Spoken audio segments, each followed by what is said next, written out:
Tottenham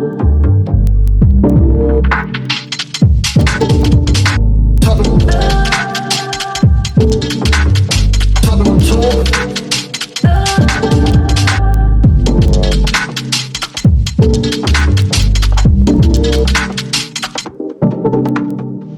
Good morning, good afternoon and good evening to you wherever you may be on this lovely day today, May the 18th, I believe.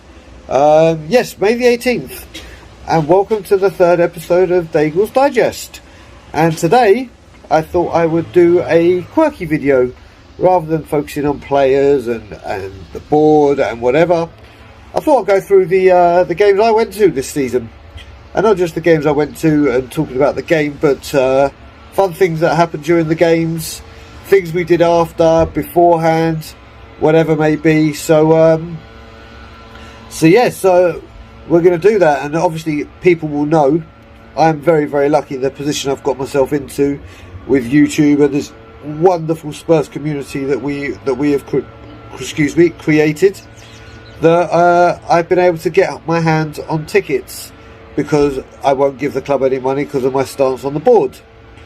So the first game I went to was Chelsea, when I came back in September for the first time since COVID to see my beautiful nephews and my wonderful niece. So yeah, the first game was Chelsea, and start things off, it was the day that I actually met in person, in the flesh, for the first time. Danny Kyriacou. It's Danny Kyriacou. So yeah, met him for the first time, and we went up to pick up Stelios, who is, people will know or may not know, I've known Stelios for over 30 years. We went to school together, we're in the same classes, so me and Stel go way, way, way back.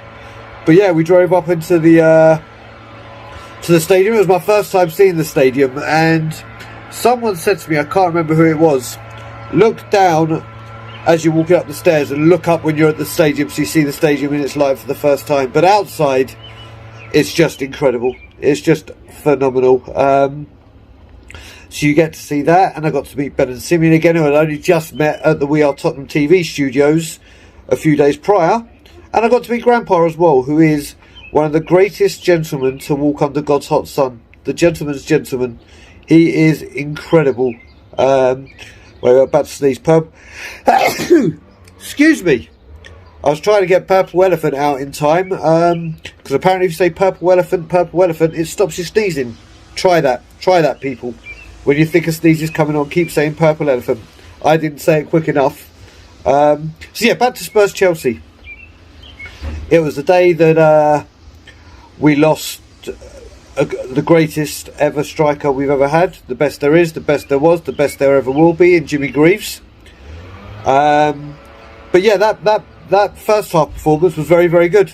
It was really, really a good little performance. We had Chelsea on the back foot, and then Ben went down with Danny at half time to have a drink, and when they came back up, by the time they came back up, it was 7 or 8 minutes in. I was with Simeon, and we were 2-0 down, and they brought on the luxury of N'Golo Kante in the at half time. And I tell you the truth, I completely forgot he wasn't playing, but boy did he change the game. Ended up being 3-0. Not the best first time at the new stadium to remember. But after that, we all met up, and me, Brad Matthews, Stelios, Alex Davies, and Danny went out for a Ruby Murray. The first of many curries. So we had a wonderful, wonderful evening. Second game, my first Spurs win. Thank God. And there weren't many at the Hotspur Stadium, but when I talk about the away games, they more than make up for that. So went to the Aston Villa game. It was a 2-1 win. And people won't know this, but through my drinking, one bit of damage I've done is I seem to have these moments where I don't need to go to the toilet, then all of a sudden, bang, I am desperate as, and if I don't get to the toilet soon, I'll soil myself, so to speak. But I'm not afraid to admit it. It's the bit of damage I've done. But we're watching the Aston Villa game. It was an alright game, and I said to Danny, do you know what, I think I need to go to the toilet. And it was like the 35th, 36th minute. And he's like, don't go, you know what will happen. I was like, nope, gotta go. Ran downstairs, As I ran past the first turnstile, the crowd went mental. The crowd started roaring. I was like, oh, for fuck's sake. And then not only that, there was a woman working in the turnstile, Rachel, who I used to work with at Selfridges of all places, in the customer service department I hadn't seen for years. So we had a hug.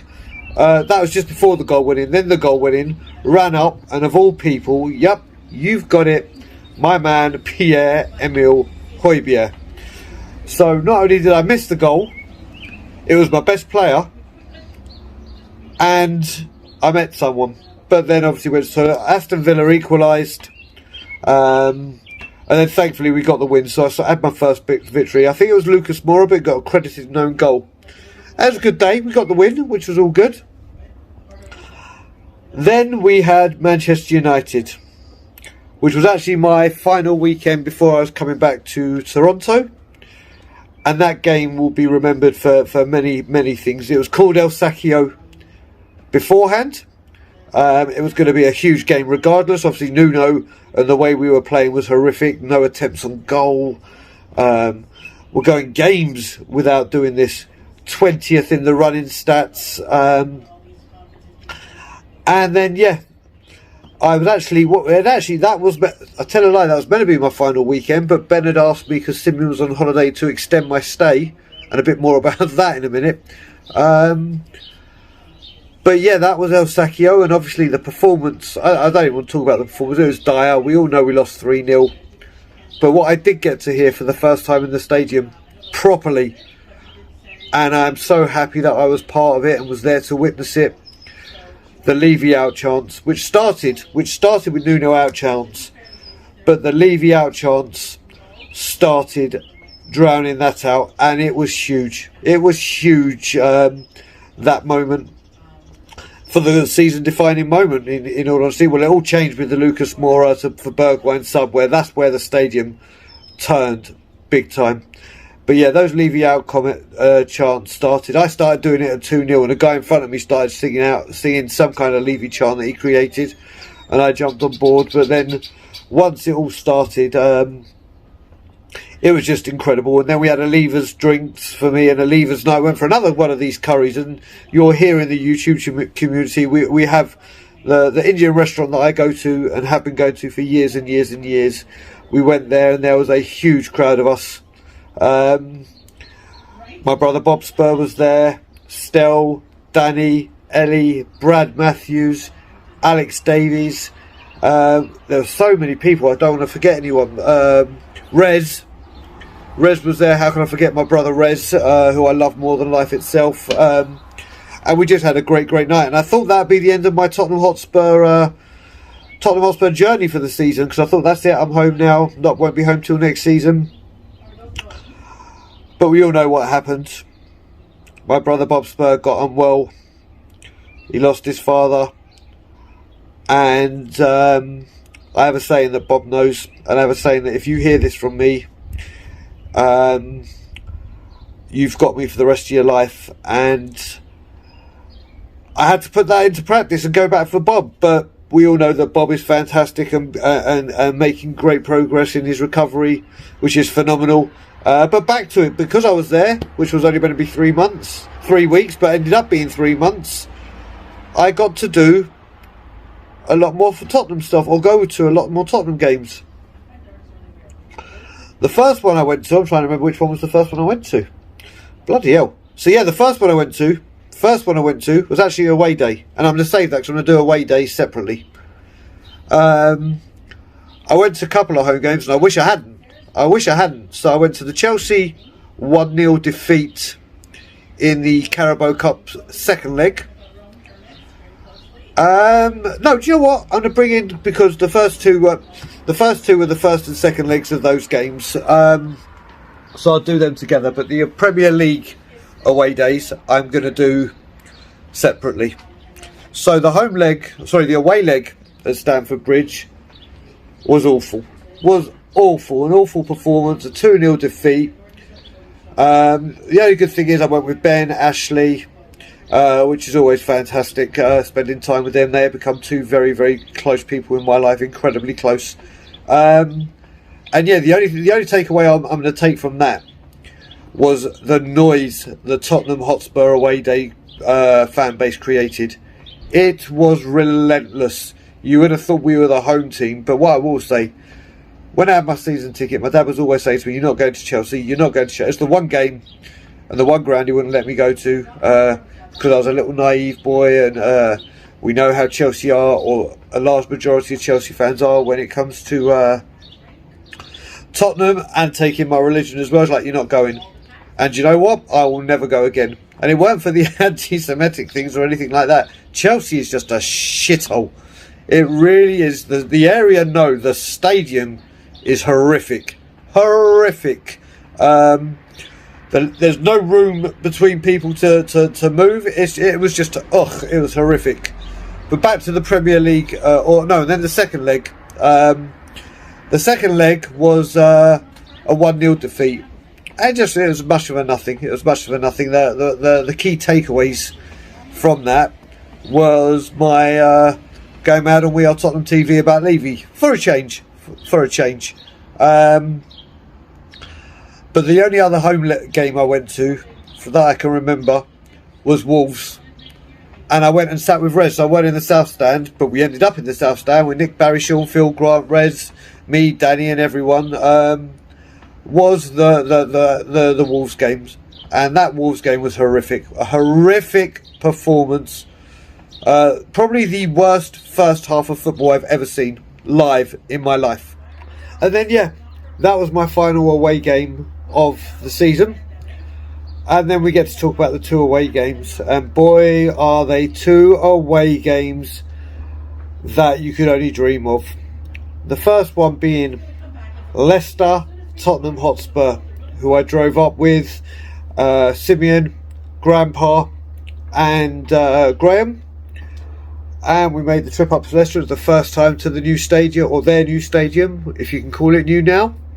And I actually really liked it. The one tier all the way around the stands was a new thing to see. Don't get me wrong, wouldn't change it for our stadium for the world. But had a great view for what a great game. So we had the 1-0 up with Patson Daka. And we were playing okay.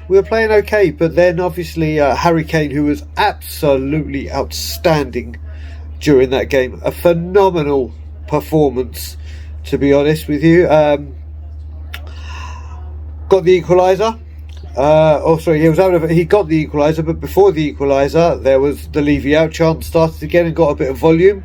And this was the day after I'd started the training ground protest. So went in at 1-1, and then we were playing well. Harry Kane again was instrumental. We were very attacking, but James Maddison scored a second goal. And then obviously Bergwijn came on, and we know what happened with 5 minutes to go. Steven Bergwijn scoring in the 94th or something ridiculous minute. Absolute scenes and limbs, and I do mean scenes and limbs, at the game, which was absolutely outstanding. And then obviously going for the win, Tielemans makes a bad pass, a superb through ball by Kane, and just the goal from Bergwijn. That ball to roll it off the post. It took an eternity to score, and then I've never seen anything like it. I've been to away games, I've been to home games, but it really, really was something I'd never experienced. And then staying behind with the Antonio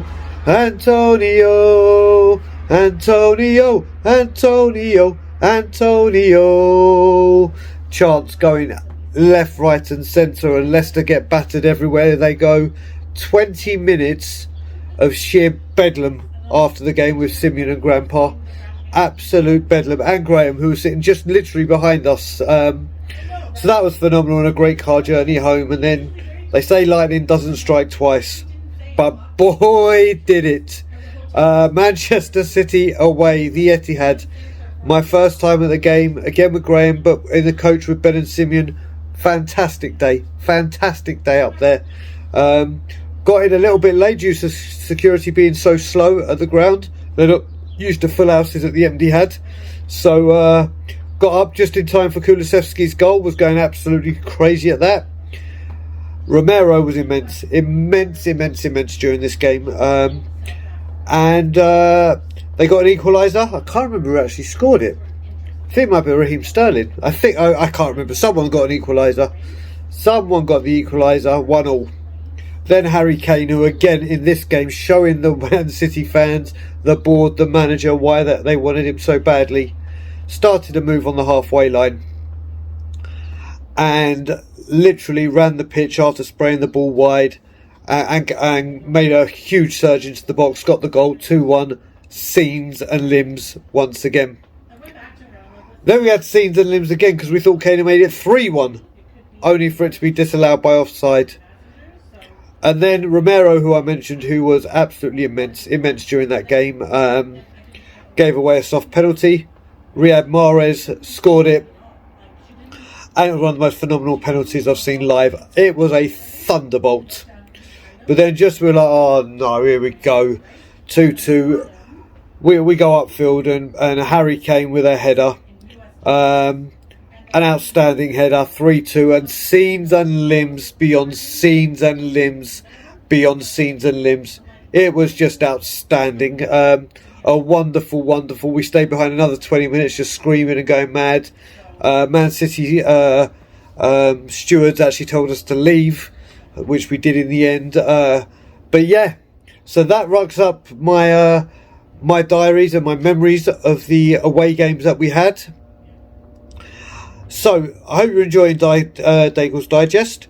Guys, in the YouTube comments after you've seen this, if there's anything you want me to break apart, discuss, or digest, funnily enough, feel free to leave your comments there and I will get round to doing them for sure.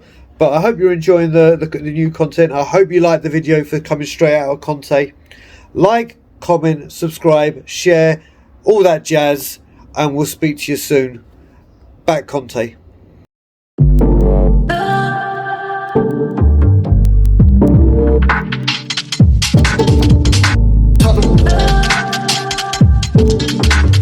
Tottenham On Tour.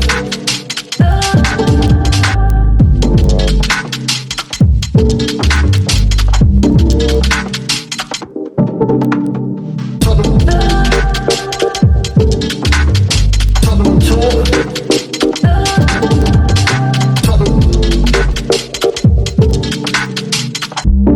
Tottenham On Tour.